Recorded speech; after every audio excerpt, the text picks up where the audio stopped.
বন্ধুরা তোমরা সবাই কেমন আছো? বেবি ব্লগ কেয়ারেসের আরেকটি নতুন ব্লগে তোমাদের সকলকে স্বাগত। আজকে আমি একটা চিকেনের রেসিপি নিয়ে তোমাদের সামনে চলে এসেছি। এত গরম পড়েছে, তাই আমি একটা চিকেনের হালকা পাতলা ঝোল করে তোমাদের দেখাবো। খুবই সুস্বাদু একটা রেসিপি। তোমরা কিন্তু ভিডিওটি প্রথম থেকে শেষ পর্যন্ত অবশ্যই দেখবে এবং আমার সাথে থাকবে। চিকেনের ঝোলের জন্য আমি বড় বড় টুকরো করে আলু কেটে নিয়েছি, আর এখানে আমি 1 কিলো চিকেন নিয়েছি। প্রথমে আমি চিকেনটাকে ম্যারিনেট করে নেব। প্রথমেই আদা রসুন আর কাঁচা লঙ্কা পেস্ট দিচ্ছি, তারপরে দিচ্ছি লবণ, হলুদ গুঁড়ো, শুকনো লঙ্কার গুঁড়ো, জিরের গুঁড়ো, বড় চামচে 2 চামচ টক দই, পেঁয়াজ কুচি, টমেটো কুচি। এবার ভালো করে মাংসটা আমি মেখে নেব। ম্যারিনেট করে আমি 8 ঘন্টা মতো রেখে দেবো। তোমরা পারলে আরেকটু বেশি রেখো, তাহলে আরও ভালো হয় খেতে। কড়াই বসিয়েছি, কড়াই গরম হয়ে গেছে। প্রথমে আমি আলুগুলো ভেজে নেব। তেল দিচ্ছি কড়াইতে, সর্ষের তেল। তেলটা গরম হয়ে গেছে, এবার আলুগুলো দিয়ে দিচ্ছি।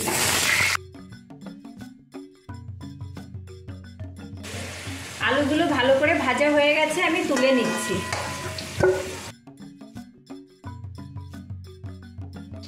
আমি বেশি তেল দেবো না, অল্প তেলেই আজকে রান্নাটা করব।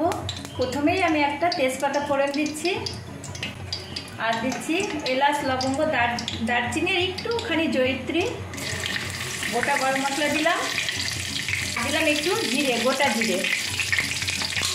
ফোড়নটা হয়ে গেছে, আমি মাংসের সমস্ত মশলা মাখিয়ে রেখেছি, তাই আমি মাংসটা এখন দিয়ে দিচ্ছি।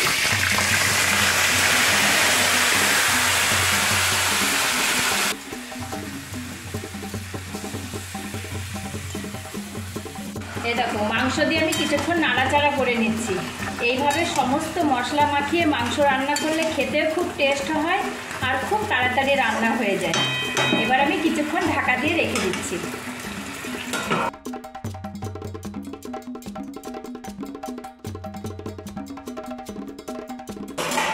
মাংসটা ভালো করে ফুটে গেছে, একটু জলও বেরিয়েছে। এবার আমি আলুগুলো বড় বড় টুকরো করা আলুগুলো দিয়ে দিচ্ছি।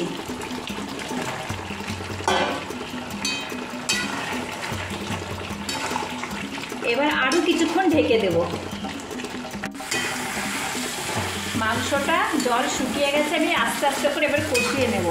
কত সুন্দর গন্ধ বেরিয়েছে। মাংসটা ভালো করে কষানো হয়ে গেছে, তেলও ছেড়ে গেছে। এবার আমি গরম জল দেব। গরম জল দিয়ে দিচ্ছি। আমি একটু ঝোলঝোলি করবো বলে, পাতলা ঝোল করবো বলে একটু বেশি জল দিচ্ছি। আমার মাংসটা প্রায় হয়েই গেছে। এবার আমি একটু গরম মশলার গুঁড়ো দিয়ে নামিয়ে নেব। গরম মশলার গুঁড়ো দিয়ে দিচ্ছি, এবার নামিয়ে নিচ্ছি।